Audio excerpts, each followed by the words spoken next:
Hello friends, welcome to lecture series of subject Vehicle Dynamics. Myself Professor Love Patel from Automobile Engineering Department.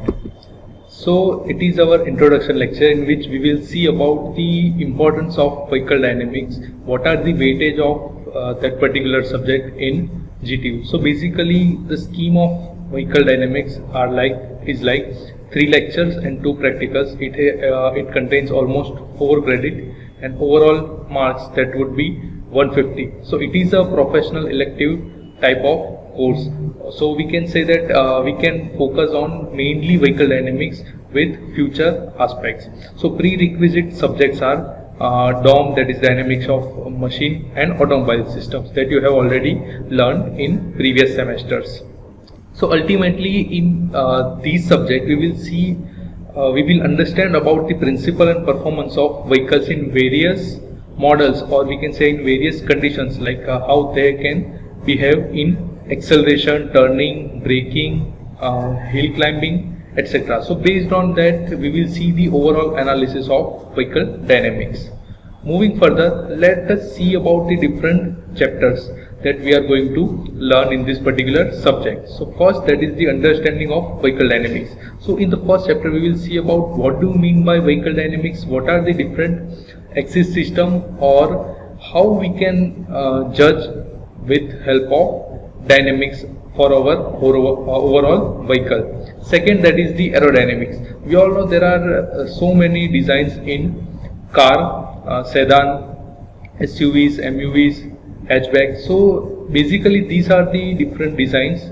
So in aerodynamics chapter we will see about the aerodynamic point of view, that how each and every design are helpful if we are talking about in form of dynamics. Third chapter, that is based on tire mechanics. So in tire mechanics, that what are the effects that are going to produce by choosing different tire properties and tire notifications and different tire systems.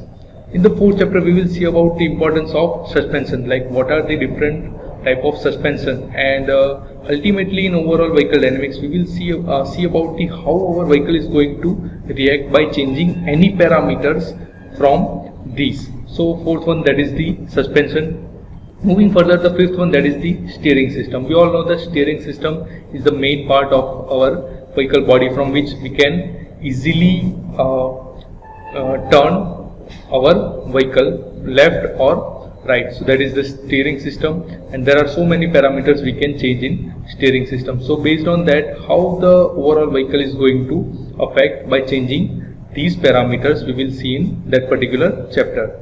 The sixth one, that is the rollover. So in the rollover chapter we will see about the overall weight balancing of our vehicle in different conditions, like what are the conditions at which our vehicle is going to roll or not. And the seventh chapter, that is called motorcycle dynamics, in which we will see about for motorcycles.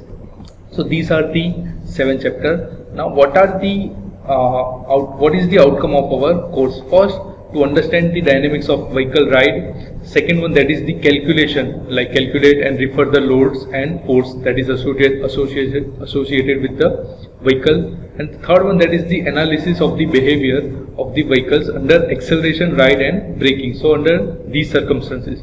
So based on our overall subject, this is our course outcome. Next one, that how the subject is important for a particular engineering job. So there are several stages you will see in vehicle dynamics, like suspension kinematics are there, spring selection, understeer, MATLAB, ADAM. So these are the different stages, and from these stages you will better understand about the vehicle dynamics, like what are the several areas that you can work upon for your future. So these are the areas you can work after getting vehicle dynamics properly. Now let us see through several introduction of vehicle dynamics. First of all, what do you mean by vehicle dynamics? So for that we can say that any input given by the driver, and with that particular input how our vehicle is going to react, that is basically called vehicle dynamics.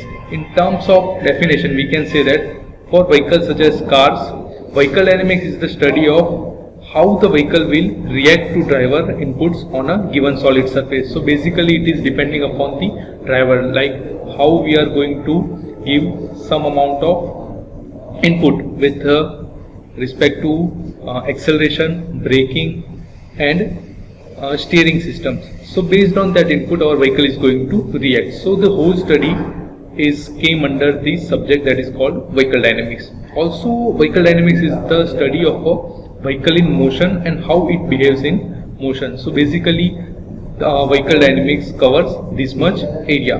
So there are several factors that are affecting the vehicle dynamics. So the different areas are like drivetrain, braking, suspension, steering, distribution of mass, aerodynamics and tires. So in the animation you can see that the one car is driven through a road in which you will find several forces are acting on the different places, or we can say in different tires. So we need to find what are the forces and how much amount of forces are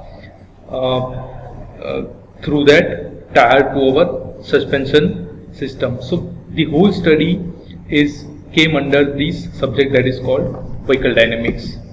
Now moving further, there are several tasks and contents of vehicle dynamics. So here some basic topic to study in this particular subject that are like interaction between vehicle and its surrounding, if we are considering driver or not. Second one, that is how forces influence vehicle motion, and again vice versa, what the vehicle response will be in certain driving situation. And the last one, that is how design changes will affect the vehicle behavior. So there are several parameters that we need to check upon while considering vehicle dynamics. So there are several factors, as I have said earlier, like there are several factors: suspension, steering, tires, etc. So that can affect my overall riding and driving conditions. So based on that we will study about these content from vehicle dynamics.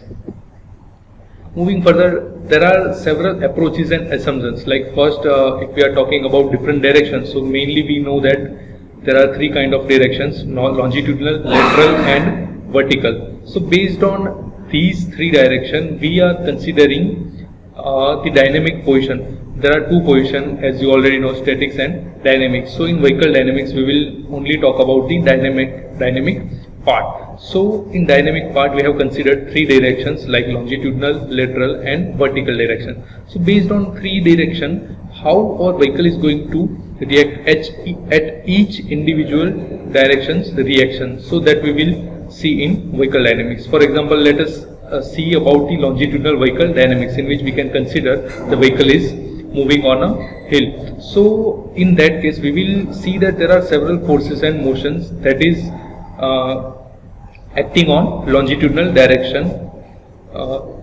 and the vehicle is moving on smooth road surfaces. So predicting top speed, acceleration, braking performance, gradability, fuel consumption, that are the part of vehicle dynamics. So from these several data you can actually find the several parameters like speed, acceleration, braking performance, what is the angle of grade, fuel consumption, etc. So that is first, that is called longitudinal vehicle dynamics. Second direction, that is called lateral vehicle dynamics. So in this particular task we know that the vehicle is turning left or right. So while turning left or right, there are several forces and movements came across our vehicle that is actually being output that can affect by driver. In normal case you have felt like at 80 or 100 speed, if you are turning your vehicle, sudden force has applied to your body. So that is called that lateral vehicle dynamics, and from that dynamics we are predicting cornering performance, handling and stability of the vehicle. Third and the final one, that is called vertical vehicle dynamics. So the vertical forces, like what are the vertical forces, like due to the road conditions and bumps, So from that forces and motion is generated towards my tire, and that vibration has been transferred to the body or to the passenger. So there are several parameters we need to check while talking about vertical vehicle dynamics or vertical forces. Now let us see several examples of usage in engineering and everyday life. So like there are several examples like what is the maximum velocity, how many horsepower does the vehicle require, what will be the fuel consumption, how long does it take for the vehicle to come to stop, like stopping distance, what happens if shock absorber doesn't work, how to regain lost adhesion of tire, what happens when the brake is suddenly applied during cornering, understanding active vehicle safety, and so on. So there are several examples that can be solved with the help of this overall subject that is called vehicle dynamics. That is all about vehicle dynamics. Now let us see the aerodynamics. Like you have generally heard this term that is very popular nowadays due to the high speed. So that is called aerodynamics. We will have second whole chapter about aerodynamics. We will talk in that particular chapter. So that is all about today's introductory lecture of vehicle dynamics. Thank you.